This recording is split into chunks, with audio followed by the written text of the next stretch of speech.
Todos nosotros necesitamos seguridad en todo lo que hacemos, cierto grado de seguridad.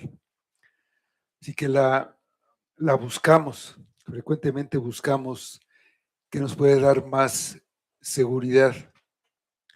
Si vamos a comprar un teléfono, por ejemplo, pues buscamos cuál nos da una mayor garantía.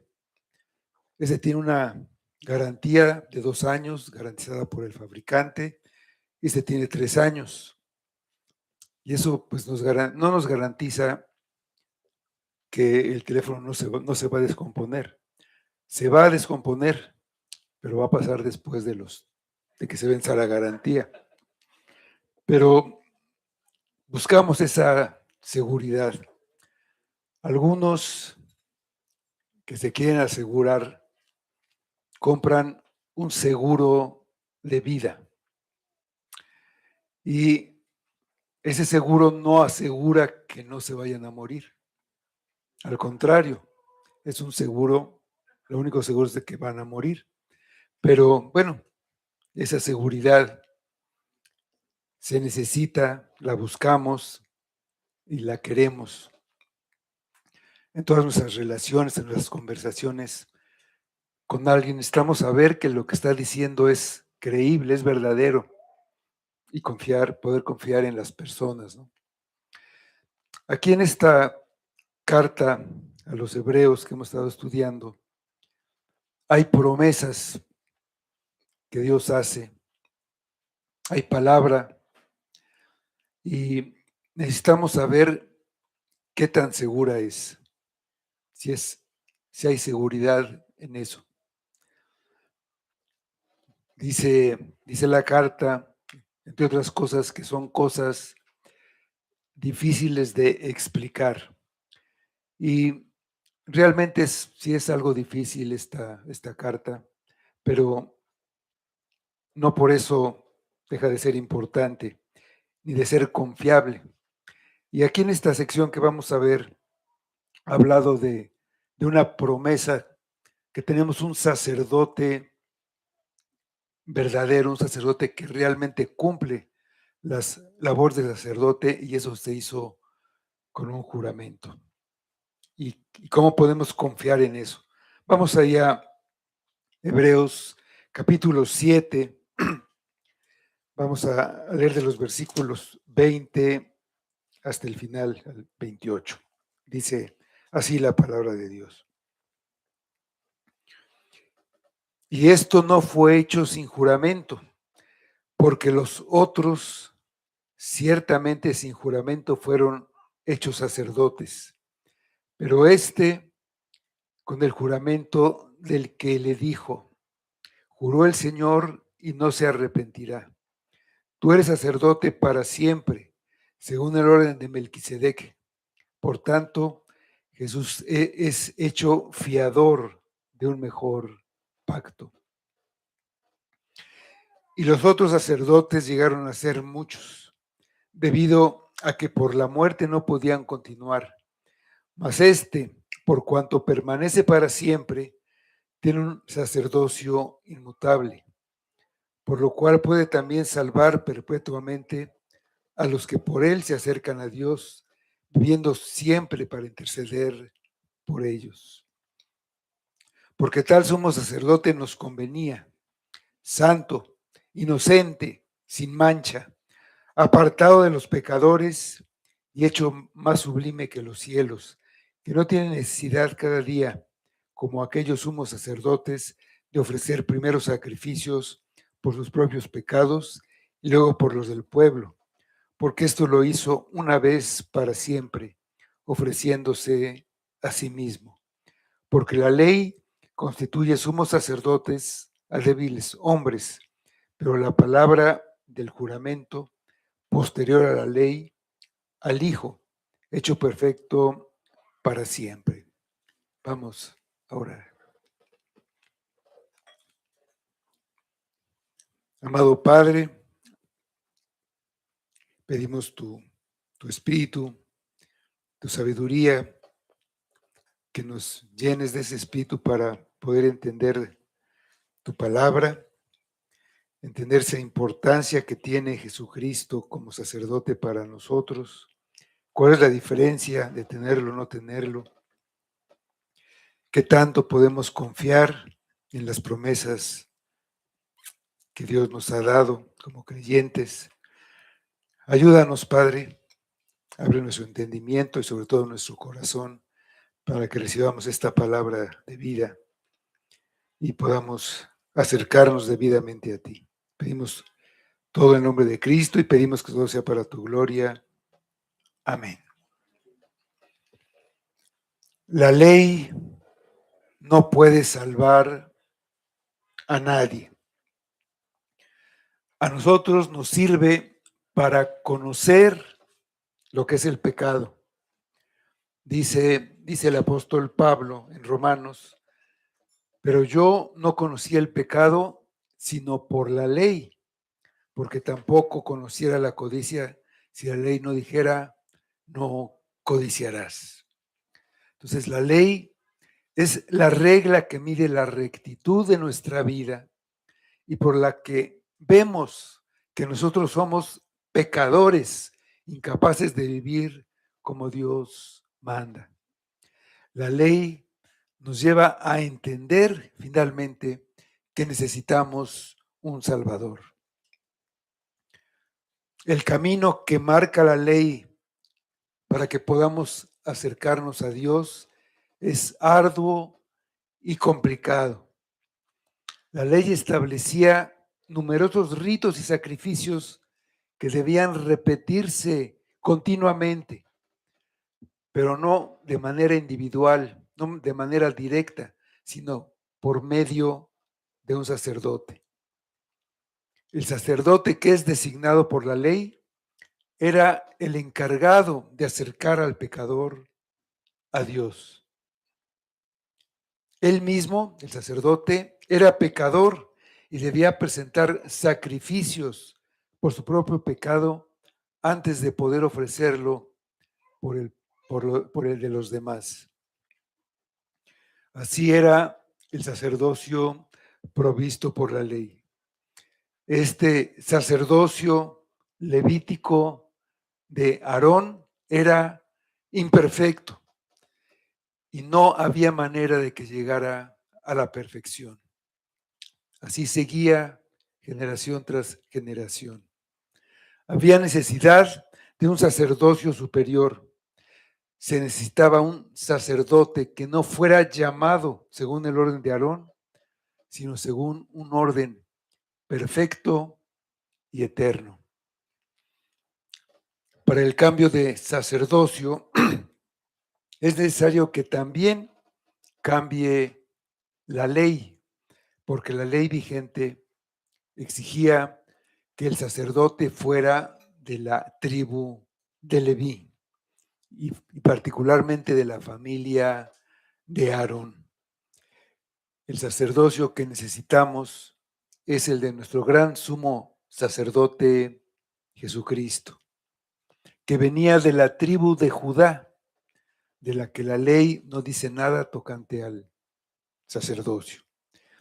Este sacerdocio no era por una descendencia, no era por pertenecer a una familia determinada, sino por una vida de santidad, una vida indestructible, de poder. Con el cambio de ley queda abrogado el mandamiento anterior de ese sacerdocio de Aarón, debido a su debilidad, ineficacia, porque la ley no perfecciona nada. Y con el sacerdocio del orden de Melquisedec se introdujo una mejor esperanza por la cual nos acercamos a Dios. Con Cristo, sacerdote por siempre, por este orden eterno, podemos acercarnos a Dios de una manera que antes era imposible. La ley no te acerca a Dios como lo hace la gracia que Dios nos da en Cristo. Nuestra esperanza está en Cristo, no en la ley o en nuestra capacidad para cumplir con esa ley.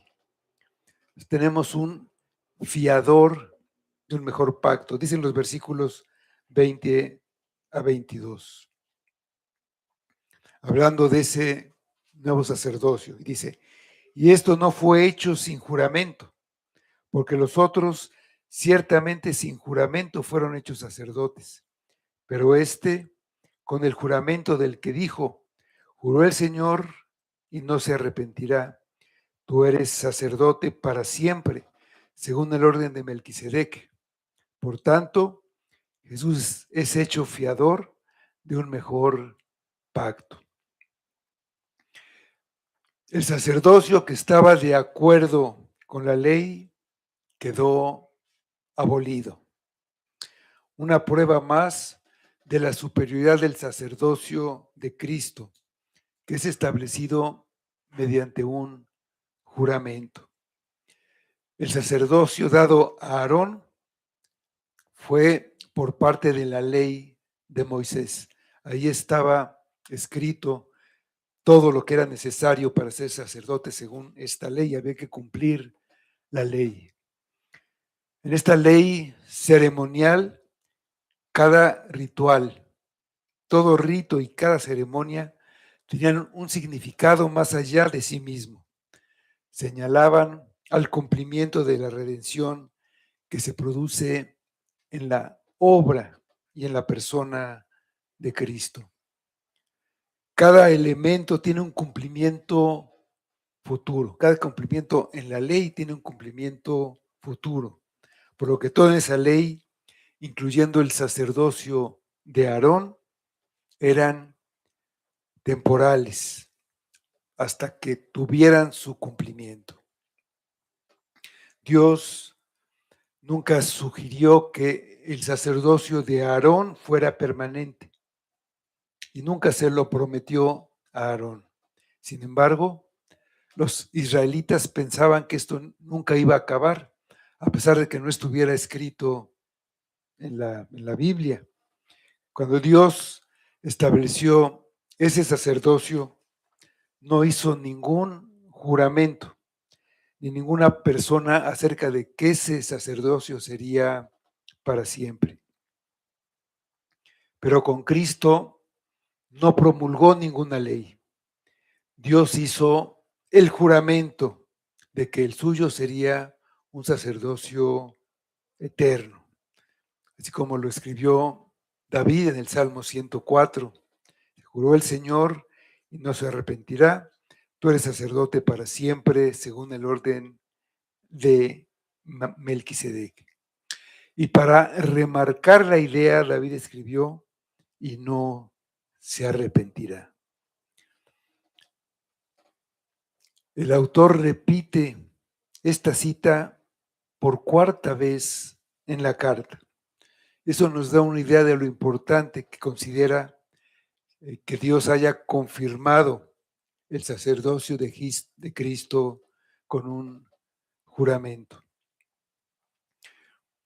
Para nosotros, cuando un funcionario o cuando un magistrado va a tomar posesión de su cargo, hace un juramento de cumplir con todos los deberes que le impone su cargo.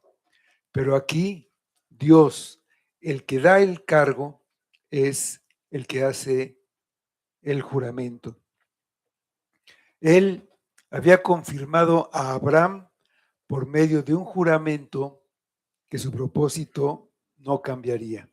En Hebreos 6, versículos 13 y 14, dice: porque cuando Dios hizo la promesa a Abraham, no pudiendo jurar por otro mayor, juró por sí mismo, diciendo: de cierto te bendeciré con abundancia y te multiplicaré grandemente. En esta ocasión hace el juramento de instituir el sacerdocio de Cristo como sacerdocio eterno y deja claro que su propósito es inalterable. Esto no significa que el juramento de Dios sea más confiable o más válido que su palabra. La palabra de Dios es completamente confiable, pero aquí se trata de su decreto eterno y decidió confirmarlo con un juramento que no representa una mayor fidelidad, sino lo que él quiere es destacar su permanencia, que va a permanecer para siempre. El sacerdocio de Aarón fue instituido por la ley. El sacerdocio de Cristo fue instituido por juramento divino. La ley puede ser anulada, la ley puede ser modificada, puede ser cambiada, pero el juramento no. El juramento dura para siempre. Aquí el autor menciona la palabra pacto. Ese es un concepto muy importante que va a explicar en los siguientes 2 capítulos.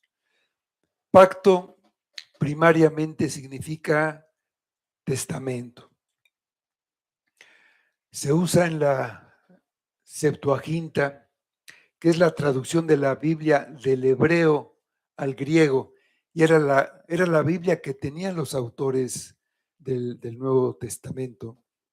Pero ahí se usa como una traducción de un término hebreo que significa cortar o dividir, en referencia al sacrificio que se hacía para sellar un pacto. O sea, ¿recuerdan ese episodio donde Dios le dice a Abraham que divida ciertos animales y los pactantes se paseaban entre ellos? Y ahí solo Dios pasa entre los animales divididos. Así se sellaba el pacto. Entonces, esta es una palabra que el autor usa 18 veces en esta carta y dice que Jesús es hecho fiador de un mejor pacto. El fiador es alguien que garantiza el cumplimiento de alguna obligación. Les hablaba al principio de esa garantía que buscamos en todo. Jesús es lo que es un fiador. Es el que se compromete a pagar si el que contrajo una deuda o una obligación no lo hace. Pues otra palabra para fiador sería garantía. Sería una prenda puesta en mano. Como si yo voy a rentar una bicicleta y me dicen, sí, pero déjeme su INE. Es una garantía, ¿no? Implica seguridad. Llegó a significar el pago pues de una garantía para un préstamo, o sea, hacer un depósito que permite que un preso salga de la cárcel, es lo que la llamamos fianza. Y el encargado es el fiador. En el relato de Génesis, cuando los hijos de Jacob le dijeron a su padre que debían regresar a Egipto para no morir de hambre, no podían hacerlo si no llevaban consigo al más pequeño de ellos, a Benjamín, y su padre se oponía, no quería despegarse de Benjamín. Y entonces Jacob se resistió hasta que Judá se ofreció como fiador, como garantía. En Génesis 43:9 dice, hablando Judá a su padre, yo te respondo por él, a mí me pedirás cuenta, y si no te lo vuelvo a traer, y si no lo pongo delante de ti, seré para ti el culpable como siempre. Ya de regreso, después de su viaje, fueron detenidos porque la copa del gobernador estaba en el saco de Benjamín, por lo que él debía quedar como esclavo en Egipto. Y entonces Judá intercedió y pidió tomar el lugar de su hermano menor.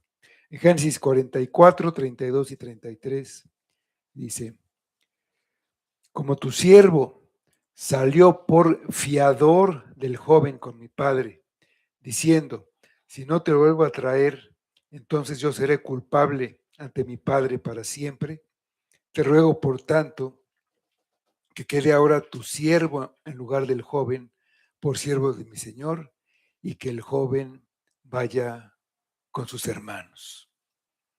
Entonces, Judá haría lo que fuera necesario para cumplir la promesa que había hecho a su padre, porque se había comprometido como fiador. Jesús es fiador de un mejor pacto. Es el que garantiza que el creyente obtendrá todo lo que Dios ha prometido y al mismo tiempo garantiza que el pueblo va a cumplir todas las obligaciones que tiene para con Dios. Él lo hizo al cumplir lo que le correspondía al pueblo, al cumplir perfectamente la ley, todos los puntos de la ley. Las promesas de Dios para un creyente son un perdón definitivo y eterno. No se acordará más de los pecados, logrando una justificación completa. Otra promesa es una transformación interior, quitando el corazón de piedra y dando un corazón de carne, para que el creyente pueda vivir de acuerdo a su voluntad y de acuerdo a la ley. También otra promesa es un acceso directo al trono de gracia. Todo gracias a la obra sacerdotal de Jesús. Jesús toma el lugar del pecador y sufre el castigo que corresponde al pecador.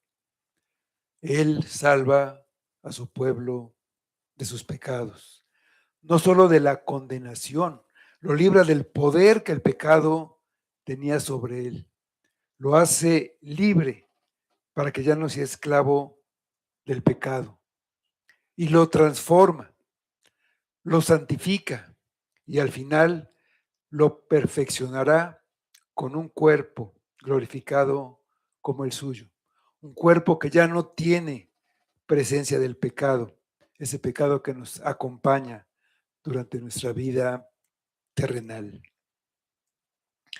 Lo hace una nueva criatura, transforma a un lobo feroz en un cordero obediente y dócil en la santificación que hace por medio del Espíritu Santo.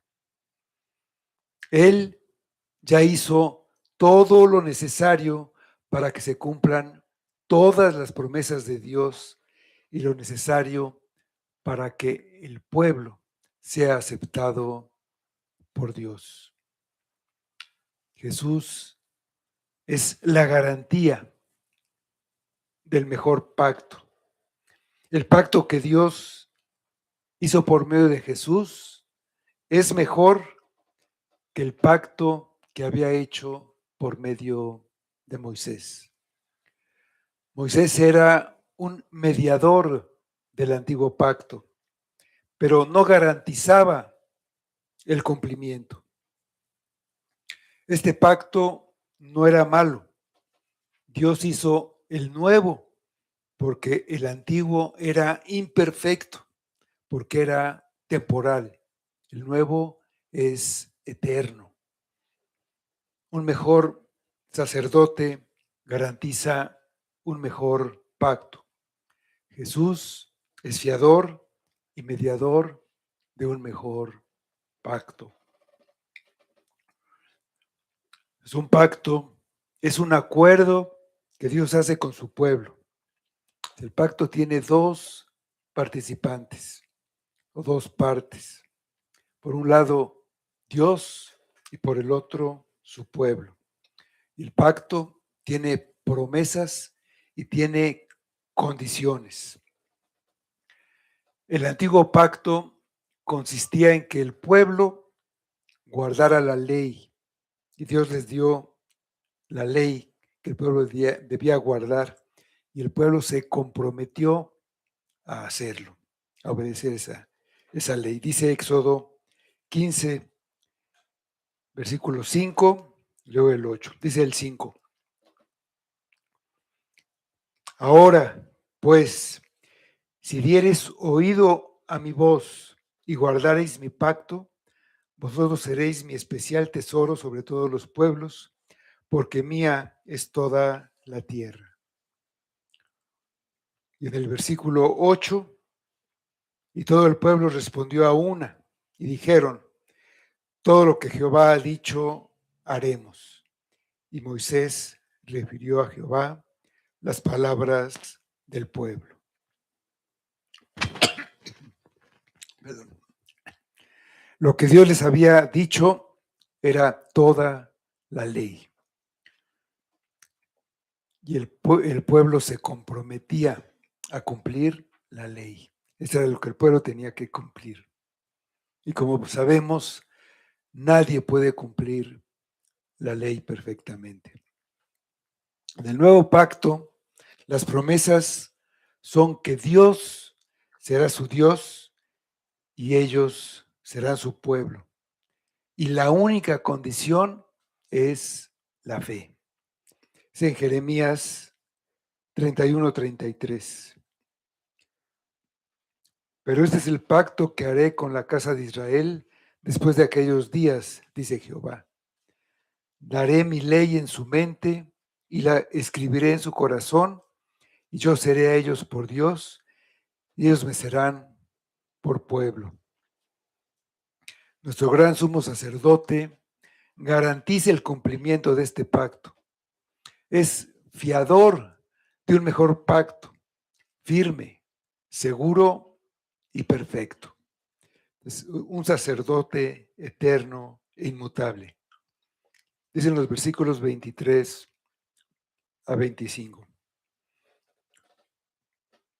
Y los otros sacerdotes llegaron a ser muchos, debido a que por la muerte no podían continuar. Mas por cuanto permanece para siempre, tiene un sacerdocio inmutable, por lo cual también puede salvar perpetuamente a los que por él se acercan a Dios, viviendo siempre para interceder por ellos. Con la muerte del sacerdocio, con la muerte del sacerdote, la labor del sacerdote levítico terminaba necesariamente y debía haber un sucesor para que este sacerdocio continuara. Por esa razón, hubo muchos sacerdotes. Si en la historia podemos encontrar una larga lista de sacerdotes, sumos sacerdotes de Israel, y todos tienen algo en común. Todos murieron. Y es una de las debilidades y limitaciones de este sacerdocio. En contraste con ese sacerdocio está nuestro gran sumo sacerdote Jesús. Él es el único sacerdote, el que vive para siempre y permanece para siempre. Él derrotó a la muerte con su sacrificio que pagó por el pecado. Quitó para siempre el pecado y al quitarlo, así como la muerte ya no pudo retenerlo a él, no podrá retenernos a nosotros. Quitó la muerte y sacó a la luz la vida y la inmortalidad por el Evangelio. Juró el Señor y no se arrepentirá. Tú eres sacerdote para siempre, según el orden de Melquisedec.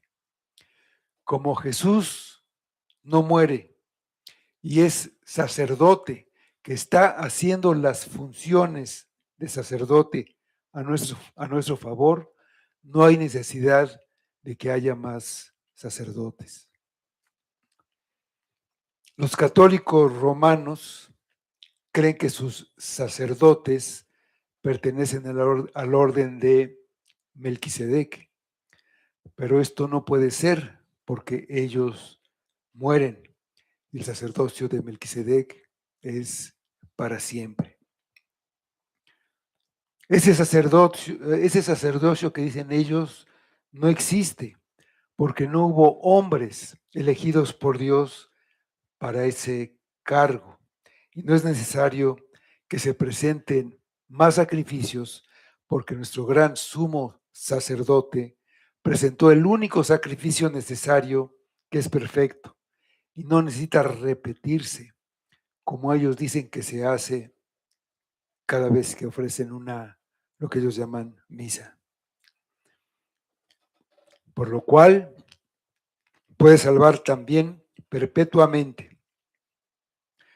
La naturaleza inmutable del sacerdocio de Jesús significa que la salvación que ofrece también es inmutable, permanente y segura. Ya que Jesús es nuestro sumo sacerdote por siempre, Él puede salvar para siempre. Por supuesto que es una salvación eterna, para siempre, pero el sentido de la palabra es que es de una manera completa o perfecta. Hay otras versiones, la nueva versión internacional, entre otras, que traduce, puede salvar por completo a los que por medio de él se acercan a Dios. Y esa es la idea. Los sacrificios del antiguo pacto solo simbolizaban la limpieza del pecado. Jesucristo efectivamente limpia, quita el pecado. Entonces sí puede salvar completamente. Salva a los que por medio de él, que es nuestro sacerdote, se acercan a Dios y permanecen unidos a él como los pámpanos permanecen unidos a la vid verdadera. Y por eso tienen comunión con el Padre a través del sacerdote, a través de Cristo. Cuando por él nos acercamos a Dios, él nos salva perpetuamente. Y él enseñó, nadie viene al Padre si no es por mí. En Jesús hay seguridad total de salvación. Acercarse a Dios expresa la idea de una relación con Dios. El sacerdocio del antiguo pacto, su sistema de sacrificios, solo proveía esa relación de una manera imperfecta. Pero Jesús puede salvar por completo a los que se relacionan con Dios por medio de Él, que vive para siempre para interceder a los que se acercan a Dios por medio de Él.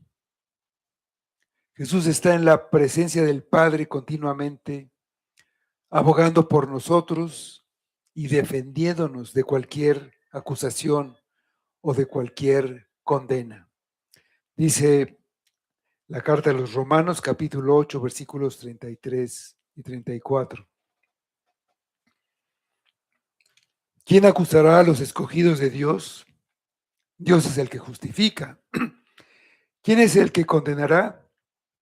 Cristo es el que murió. Más aún, el que también resucitó, el que además está a la diestra de Dios, el que también intercede por nosotros. Jesús es el sacerdote conveniente. Dicen los versículos 26 y 27. Porque tal sumo sacerdote nos convenía, santo, inocente, sin mancha, apartado de los pecadores y hecho más sublime que los cielos, que no tiene necesidad cada día, como aquellos sumos sacerdotes, de ofrecer primero sacrificios por sus propios pecados y luego por los del pueblo, porque esto lo hizo una vez para siempre, ofreciéndose a sí mismo. Los otros sacerdotes eran meros hombres, pecadores por naturaleza como nosotros. Pero Cristo es único, como queda demostrado en su inigualable obra de salvación que logró como nuestro sacerdote. Él no tiene necesidad de lo que nosotros estamos urgidos. No necesita perdón de sus pecados porque Él no tiene ninguno. Y sin embargo, Él no es un sacerdote que está en un trono en el cielo, ajeno a las necesidades de su pueblo. Él está, sí, ahí en el cielo, en su trono, al lado del Padre, pero está atento, cuidando de su pueblo en todo momento y en todo tipo de situaciones. Y hará lo necesario para que se cumpla cada una de las promesas que Dios dio a su pueblo. Como Judá, Él es el fiador comprometido en que se cumplan esas promesas. Para los otros sacerdotes era imposible hacer algo para satisfacer nuestras necesidades. Solo podían aspirar a ser intermediarios porque ellos no tenían nada que ofrecer. Ellos debían ser también salvados primero. Pero Jesús está plenamente calificado para satisfacer todas nuestras necesidades porque Él no tiene ni tuvo nunca ningún pecado. En cuanto a su carácter, es santo, libre de culpa y puro. En cuanto a su posición, está separado de los pecadores y está exaltado sobre todo lo que existe. Y santo significa, por un lado, estar separado, ser algo completamente aparte, y tiene otro significado de que es incomparablemente puro. Y por ser el sumo sacerdote de Dios, Él es así. Él cumple su voluntad, la voluntad de Dios, sin ninguna falla. Es santo en sí mismo, a diferencia de los sacerdotes que eran hombres que Dios apartó, pero eran santificados para cumplir con su oficio. Es decir, tenían una santificación momentánea para un momento particular. Pero Jesús es santo en sí mismo. Él es completamente aparte. Pedro no pudo poner a Jesús a un nivel similar al suyo como ser humano. Y le dijo, apártate de mí porque soy hombre pecador. Es inocente. Los otros sacerdotes, antes de poder hacer las funciones de sacerdote, debían traer una ofrenda para hacer expiación por él mismo y por su casa.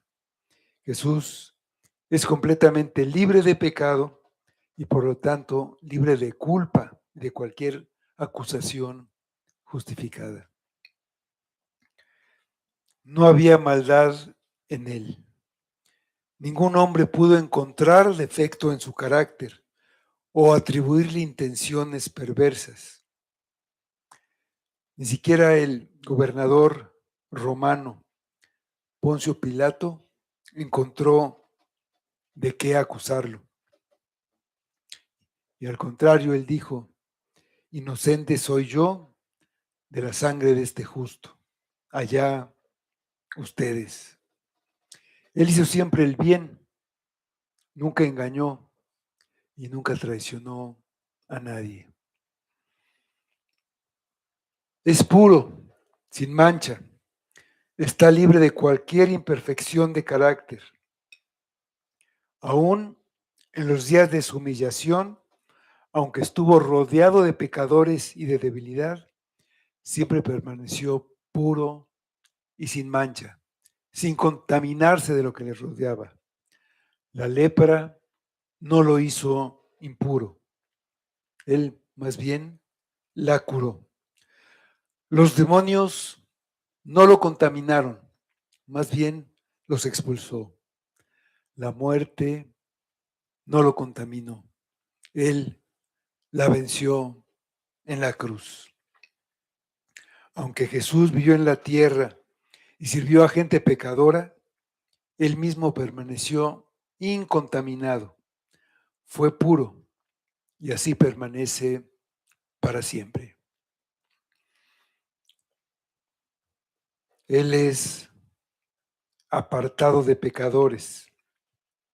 Jesús ha sido apartado de los pecadores por Dios. Aunque participa plenamente en su humanidad, no participa de nuestro pecado. Se hizo hombre, es humano, excepto en el pecado. Él es diferente. Aunque era llamado amigo de pecadores, se mantuvo libre de pecado. Y sin embargo fue tentado a lo máximo y entiende y puede compadecerse de nosotros. Fue exaltado por encima de los cielos, ahora está en la gloria. La muerte no lo pudo retener, resucitó para atravesar el cielo, hasta allá llegó como nuestro precursor. Por su carácter perfecto, nosotros ahora somos aceptados por Dios. Él no necesita ofrecer más sacrificios hoy como lo hacían los sacerdotes del Antiguo Testamento en todo momento. Él es el sacrificio. Él es el Cordero de Dios que quita el pecado del mundo. Y lo hizo una vez y para siempre. Dice el versículo 28. Porque la ley constituye sumos sacerdotes a débiles hombres, pero la palabra del juramento posterior a la ley, al Hijo, hecho perfecto para siempre. La ley instituyó sumos sacerdotes débiles. El juramento, un sacerdote para siempre. Y ese juramento vino después de la ley, muchos años después del tiempo de esclavitud en Egipto, después de los jueces, después del reinado de Saúl, David. Ahí vino el juramento. David escribió en el Salmo 110, el juramento que ya hemos leído. El autor ha dicho que el Hijo es superior a la creación, incluyendo a los ángeles. También dijo que fue perfeccionado por su sufrimiento en la cruz. Y por esa perfección es capaz de salvar a todos los que se acercan a Dios por medio de Él.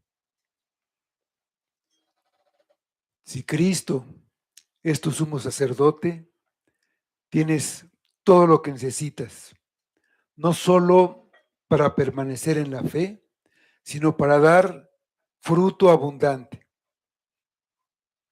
Él cambiará toda tu vida.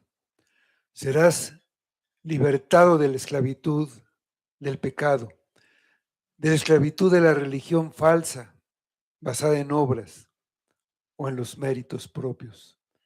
Tendrás paz que viene de poner toda tu carga en Él, confiando en que a su tiempo te dará poder para andar en una vida nueva.